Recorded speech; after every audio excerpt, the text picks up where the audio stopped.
Guys, so ngayon is Tuesday and naglabaw kahapon kaya magulo dito sa labahan namin. But yung concern ko ngayon is yung freezer namin kasi tingnan nyo naman. Like, punong-puno siya and I think kailangan ko siyang i-organize kasi nung weekend nag-grocery kami and may previous pa akong nilagay dyan na hindi ko pa naayos. Pero, hindi ko alam kung paano sila ayusin. Yun yung agenda ko ngayong hapon. Si Lydia, she's not feeling well kasi kahapon nagpa-vaccine siya. But anyway, nahanap ko to sa Trader Joe's nung weekend. I don't know kung masarap to. Yan, but yung pinaka-favorite ko sa Trader Joe's is yung mga snacks nila. Oh my gosh, nahulog! Kagaya nitong sweet potato fries. Yan. So, yun. So, inihintay ko si Eli and pagbalik niya, ayusin natin tong freezer.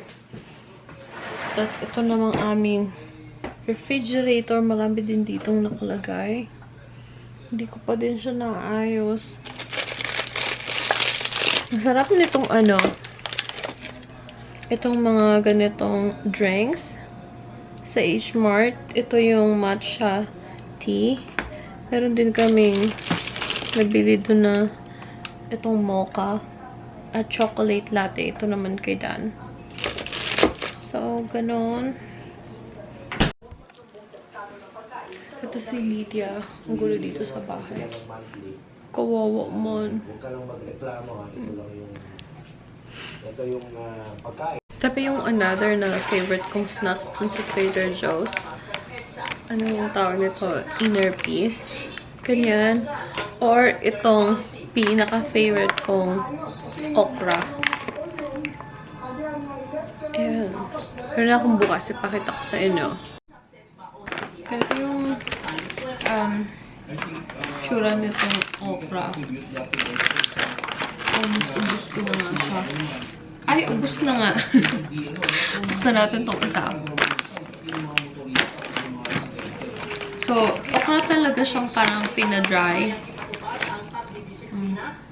Sarap nito kasi very crunchy.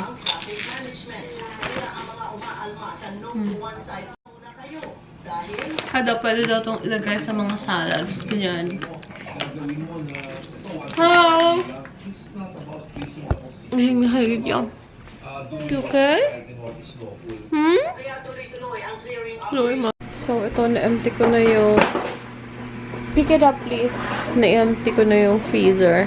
Nilagay ko dito yung mga ibabalik ko doon and organize ko lang sila. Ito naman yung iba. Nandito yung marami pa pala kami ng mga isda. Like, yung binili namin sa Dallas, meron pa dyan. And then, yung iba, like, meat. And then, ito, lemon. Nilagay ko sa freezer. Pinadala to ni auntie nung pumunta kami. Meron pa kami dito ng nilagay dito. Yan, lemon. Di like yung Filipino na lemon. So, ayan, lilinisin ko muna to before ko i-organize itong freezer namin. Ito mga vegetables na nilagay ko sa ziplock para hindi sila mabilis masira. Like, kagaya nito, oh. Like, ngayon, magkukook ako ng beef. So, ganito, nilagay ko to sa freezer na broccoli. Like, kinat ko na sila. And then, I just put them sa ziplock para hindi masira. And then, ito naman, yung so, ayan, nalinis ko na yung freezer. So, okay. Meron ako itong extra box. So, nilagay ko dito itong mga snacks. These are from Trader Joe's. Itong pot stickers. We like chicken para mas mababa yung calories. And then, itong isa is pork. So, ayan. Perfect yung size niya. I got this from Target. Meron kami na extra ganyan. So, probably kukuha pa ako ng isa para dito naman sa side na yan.